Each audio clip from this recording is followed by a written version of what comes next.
You're wearing that? I'm wearing it, yeah. On telly? On telly, yeah. Okay. Hi, welcome to Reseen. There have been other things going on this week that don't involve the weather and VAR, and we will be re-seeing them. And also previewing the best of West London against the beast from the East. London's. See what we did there. But first, the first trip to Manchester. Annoying and yet strange. Do you know what? I've seen us play games, Bournemouth, Watford, where we deserve nothing out the game and we got beaten and deserved to get beat. The two games against Barca and Manchester United, I felt we deserved at least to beat Barca. I say at least, but we were much better than them. I didn't think we deserved to get beaten by Manchester United. So it's the first game this season we've been beaten, and I felt that we didn't deserve to lose. Agreed. Another very good goal set up brilliantly by Hazard. Worth another look, this. Do you know what? I was in the studio with Frank and Tommy doing wherever they may be. None of us saw that pass. I'm looking at Morata, who's on the wide left, but it did remind us a little bit of that brilliant pass. Beautifully weighted, the pair of them, both coming in at a very similar angle, very different finishes. The little dink from Ramirez, and he's gone for power. Both Brazilian, two very different finishes. Which is better? The pass, I mean. Do you know, Hazard is on his weaker left foot. Frank is going away from goal. Which was the better pass? I don't know. Why don't you tell us what the better pass was? Then let us know and comment below. Comment below, along here. Morata, VAR, we have to touch on it.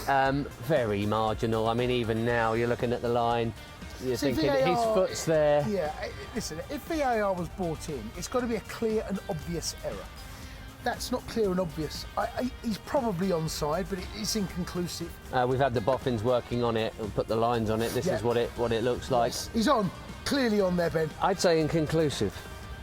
So, another trip to Manchester coming.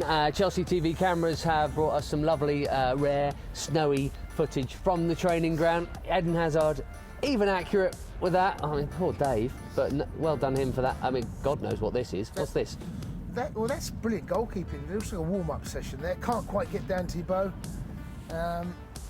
It's cold, but you know what? The pitch looks perfect. This was slightly earlier in the week when it was just quite bad. Look at the pitch, it's perfect. Willian, Ooh, around the world.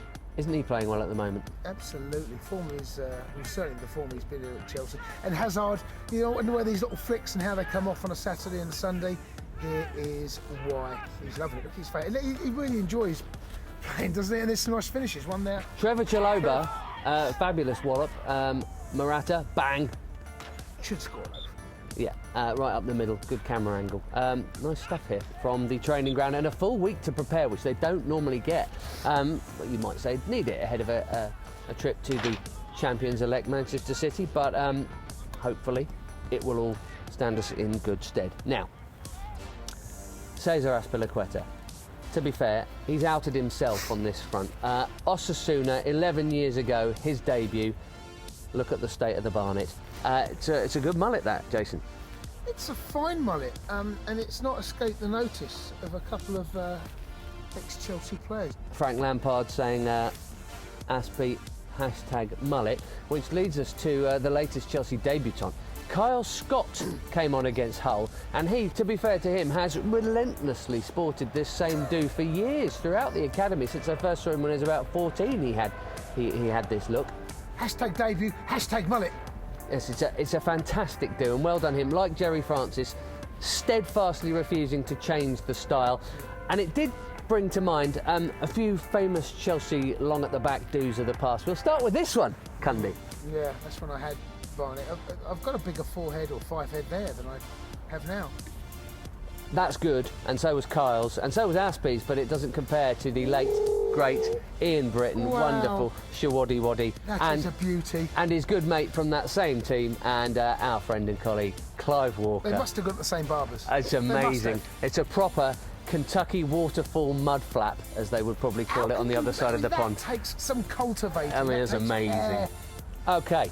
Time for some academy footage. This is literally inside the academy, not the show Jason and I used to do, but actually inside the building. This is in their little workspace there, obviously taking their their study time very seriously. Billy Gilmore, look at this, Jason. It's a lovely piece of Billy skill. Gilmore. He's pleased with it, and so he should be. Just got enough underneath it, just so it dipped into the open bin.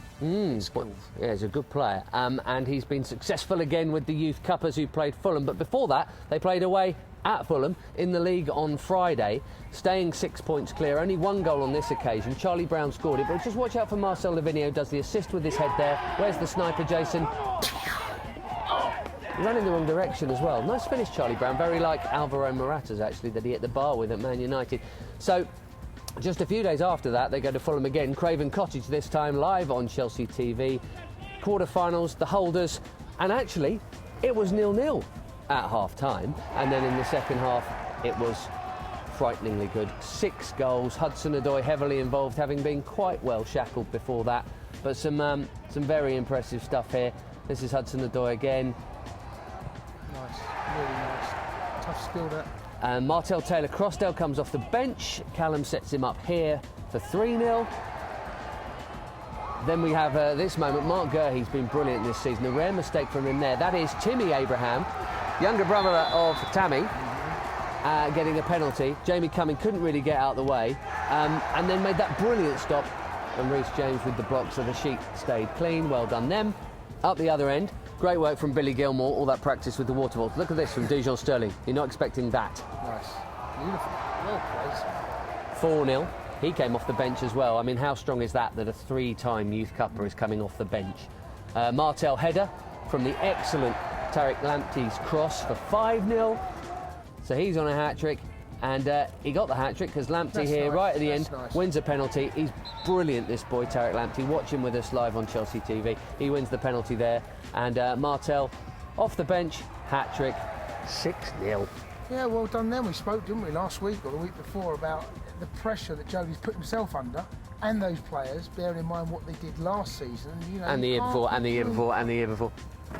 Pressure comes with pressure, and they're dealing with it exceptionally well, so good luck to them as well. 2 legs against Birmingham in the semi-final. Getting through, that's the best bit. The second best bit was this.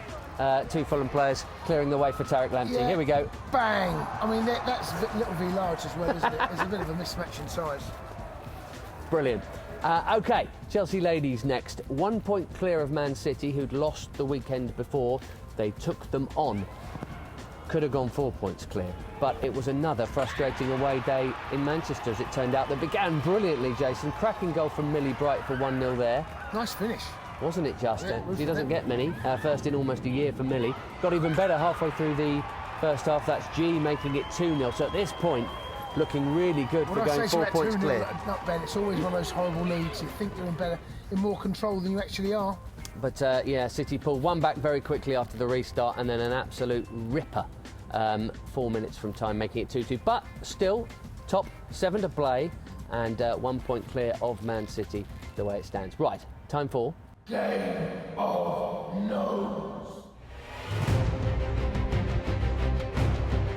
Casey Palmer is doing well already for Derby, promotion push and all. He came off the bench to score the other day. Well, now he started and scored as well, so well done him. Mason Mount has scored again for Vitesse. Michy Batshuayi for once didn't score for Dortmund and posted this. He's getting rid of the blonde bits because he didn't score. And Tammy Abraham. Tammy's what? Oh, maybe not. No, maybe not. Cheers, he says, from the Premier League, who've taken off what looked like a very good goal, apart from the fact he blatantly handballed it in the build-up, if you saw it. It was a consolation goal, if you like, in their defeat, Swansea's, that is, to Brighton. And they've given it as a Lewis Dunk own goal. Seems a little bit harsh. That's it for Game of Fame. OK, trivia time. We asked you last week, Pat Nevin and I, how many times had Willian hit the woodwork this season? More than any other Chelsea player. The answer was 6. This week's question involves this weekend's first team game. It does indeed. OK, now, Chelsea and Manchester City played out for the very first time for both clubs an historic game. What is it and what made it so special? OK, there you go. It was quite a long time ago. That's enough clues. It was at Main Road. That's enough clues. That's all we're going to say. This year, they've had a midweek match. Yes, they're strong. Yes, they've got a cup in the bag. Listen, they're going to win the title. They've already got a cup in the bag. They've had 2 games between the last game that we played. If there's one team that can go to Manchester City and win, I fancy us to go and do that. Tell you why, this could well be a dress rehearsal for the way that we're going to play against Barcelona. And I think the way we played out here and come so close to beating Barca, that is the way to play. The question is he going to play Morata to go to false number 9? I was about to ask you that question. We have to wait and see exactly what he does there. The closer we get to Barcelona, it kind of feels as though Morata could start, bearing in mind he's used to that style of football, La Liga, and I think maybe his style will suit. Wouldn't surprise me if the team that starts against Manchester City is the team that starts against Barca. Our betting partners William Hill are giving you a very generous 4-1 on Chelsea to win this game. It's not often Chelsea are 4-1 to win any game of football, and hey, did it last year and went on to win the league, and Pep's only beaten Chelsea once ever. See you next time. Man City versus Chelsea, Guardiola versus Conte.